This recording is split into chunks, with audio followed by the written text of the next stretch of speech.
Bismillahirrahmanirrahim. Assalamualaikum warahmatullahi taala wabarakatuh.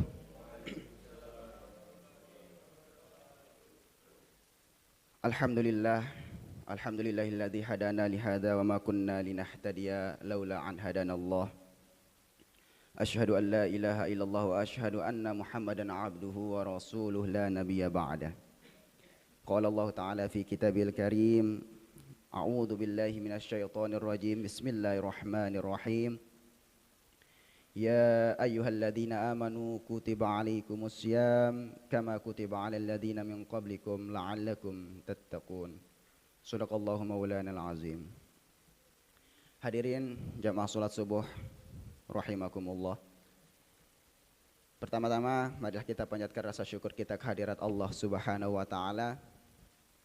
Rasa syukur atas limpahan rahmat dan nikmat yang Allah berikan kepada kita sehingga pada pagi hari ini alhamdulillah kita dapat melaksanakan salah satu kebutuhan kita, salah satu amaliyah, salah satu kewajiban kita, yakni melaksanakan sholat subuh secara berjamaah. Alhamdulillah. Selanjutnya kita bersalawat kepada Rasulullah SAW dengan ucapan Allahumma sholli ala Sayyidina Muhammad wa ala ali Sayyidina Muhammad. Tentu kita bersalawat kepada beliau dengan harapan dan doa semoga kelak di hari kiamat, di akhirat kelak kita mendapatkan syafaat dari beliau. Amin amin ya rabbal alamin. Hadirin jamaah salat subuh rahimakumullah. Tentu hari ini menjadi hari yang sangat berbeda bagi kita semua, khususnya bagi seluruh umat muslim di seluruh penjuru dunia. Karena pada hari ini kita melaksanakan salah satu ibadah yang sangat kita nanti-nantikan. Kita saat sekarang ini telah berada pada bulan, yakni bulan yang penuh dengan rahmat, maghfirah ataupun ampunan dari Allah Subhanahu wa taala.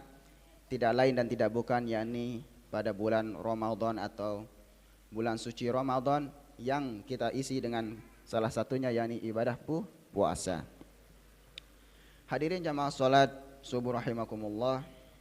Dalam kultum yang singkat ini, saya di sini akan mencoba untuk mengingatkan kepada diri saya dan kepada hadirin sekalian, pada dasarnya yakni apa tujuan dari puasa itu sendiri.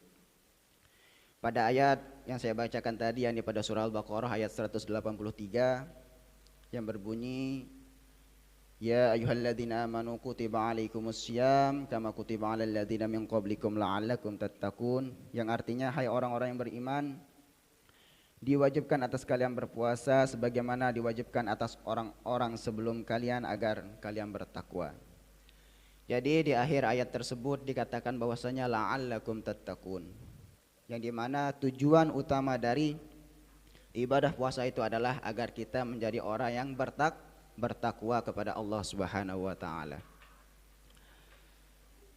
Takwa tentu setiap minggunya, hampir setiap sholat Jumat kita selalu mendengarkan bahwasanya definisi takwa itu sangat sederhana. Melaksanakan apa yang diperintahkan oleh Allah dan meninggalkan apa yang dilarang oleh Allah Subhanahu wa taala. Namun pada kenyataannya menjalani ataupun mengusahakan diri untuk bertakwa tidak semudah untuk kita mengetahui apa definisi dari takwa. Mungkin secara definisi kita sama-sama menghafal, namun di dalam kita menjalani kehidupan kita sehari-hari tentu kita masih banyak salah dan lupa. Kembali lagi al-insanu makanul khata' wan nisyan, manusia itu tidak salah, tempatnya adalah salah dan lupa. Sehingga hal-hal tersebut membuat kita menjadi terkadang takwa itu menjadi yazidu wa yanqusu, kadang tinggi banget ataupun tinggi sekali, nambah ataupun terkadang ketakwaan kita itu sangat-sangat rendah. Sehingga pada momentum bulan puasa ini mari kita sama-sama untuk meningkatkan ketakwaan kita, melaksanakan ibadah puasa dengan sebenar-benarnya, bukan hanya menahan diri dari makan dan minum, namun kita menahan dari segala hal yang sifatnya tidak baik ataupun tidak terpuji yang sekiranya membuat pahala dari puasa kita itu hilang ataupun tidak ada. Hadirin jamaah salat subuh rahimakumullah, dikatakan pada suatu hadis yang diriwayatkan oleh salah satu sahabat yang berbunyi, a'udzubillahi minasyaitonirrajim, bismillahirrahmanirrahim, rubba sha'imin laisa lahu min siyamihi illal ju' wa rubba qa'imin laisa lahu min qiyamihi illas sahar. Yang artinya, banyak orang yang berpuasa namun tidak mendapat pahala dari puasanya kecuali hanya lapar dan haus saja. Dan banyak orang yang bangun malam untuk melaksanakan sholat malam tidak mendapatkan pahala kecuali hanya dari rasa lelahnya dalam bangun malam. Hadis ini menjelaskan ataupun menegaskan bahwasanya ketika kita melaksanakan puasa, kenyataannya kita tidak hanya menahan diri dari makan dan minum saja, tetapi kita perlu mengingat apa yang sekiranya dapat menghilangkan dari pahala puasa itu. Salah satunya yakni bagaimana dengan kebiasaan-kebiasaan mungkin dari diri saya pribadi dan kepada hadirin sekalian, yakni berkata-kata kotor, kemudian menyakiti perasaan tetangga ataupun sahabat dan lain sebagainya. Tentu hal-hal ini nyatanya memang tidak membatalkan puasa, tetapi dapat menghilangkan dari pahala puasa itu sendiri. Sehingga apa yang terjadi? Yang didapatkan dari puasa kita hanyalah rasa lapar dan haus saja, melainkan tidak mendapatkan pahala dari puasa tersebut. Kemudian kembali lagi kepada tujuan dari puasa itu, yakni meningkatkan ketakwaan. Dalam hal ini saya merangkum ada 3 hal yang perlu kita perhatikan untuk kita bisa meningkatkan ketakwaan kita khususnya pada bulan puasa ini. Yang pertama yakni perlunya kita untuk introspeksi diri. Artinya ialah kita harus mengakui bahwasanya diri kita itu memiliki banyak kekurangan. Kita itu memiliki banyak kesalahan kepada Allah Subhanahu wa taala. Kita itu sering melakukan dosa dan lain sebagainya. Sehingga hal tersebut membuat kita berusaha untuk kembali kepada Allah Subhanahu wa taala dengan menjalankan ibadah sebaik-baiknya. Karena ketika kita mengintrospeksi diri, maka kita akan bercermin di hadapan kita dapat bercermin, kita mengetahui di mana kekurangan kita. Hanya kita yang tahu bagaimana apa yang kita lakukan ketika kita sendiri, apa yang kita lakukan di dalam diam dan lain sebagainya. Hanya kita yang mengetahui bagaimana dosa-dosa itu kita lakukan. Sehingga perlu untuk kita introspeksi diri yang akan membawa kita ke jalan yang lebih baik, yang membuat kita kembali kepada jalan Allah Subhanahu wa taala. Kemudian yang kedua yakni selalu mengingat dan mensyukuri nikmat-nikmat Allah Subhanahu wa taala. Hadirin jamaah salat subuh rahimakumullah. Sedikit kisah, kemarin 2 hari yang lalu saya memiliki seorang sahabat, teman pondok. Saya bersama beliau selama 4 tahun. Dan dia berpesan, Zam, nanti kalau pulang pokoknya kamu harus dapat melaksanakan buka bersama di rumah saya, karena sudah lama kita nggak ketemu. Kebetulan beliau kemarin kuliahnya di luar negeri, tepatnya di Australia, sehingga puasa ini menjadi puasa pertamanya setelah kami lulus dari pondok tahun 2018.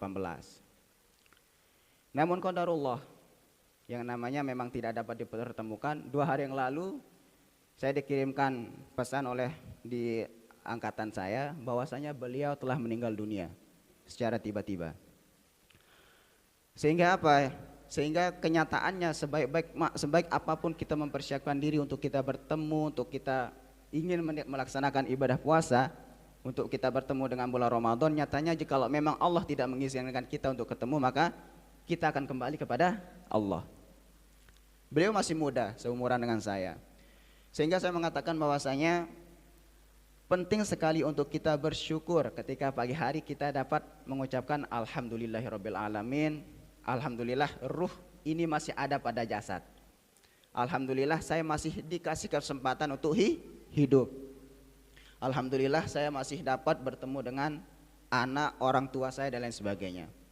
Karena apa? Karena mungkin sekian juta orang saat sekarang ini berada dalam tangisan karena tidak dapat bertemu dengan orang-orang yang mereka cintai. Sehingga perlu untuk kita mengingat seberapa banyak nikmat-nikmat yang Allah berikan kepada kita, sehingga kita masih dapat berdiri ataupun melaksanakan sholat pada hari ini. Dan hal ini tentu akan membuat kita semakin berusaha untuk meningkatkan ketakwaan kita kepada Allah Subhanahu wa taala. Adapun yang terakhir yakni hendaknya kita untuk selalu mengingat bahwasanya kita akan kembali kepada Allah Subhanahu wa taala. Tidak ada yang kekal di dunia ini.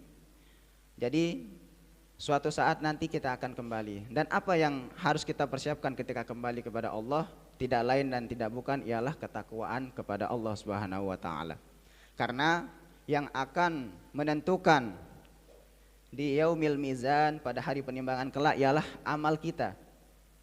Amal kita, amaliyah kita selama hidup di dunia ini, sehingga jikalau kita selalu mengingat bahwasanya kita akan kembali kepada Allah, maka insya Allah akan ada rasa takut dalam diri kita untuk tidak melaksanakan perintah Allah, dan akan ada rasa khawatir dan takut jikalau kita ingin bermaksiat kepada Allah Subhanahu wa taala.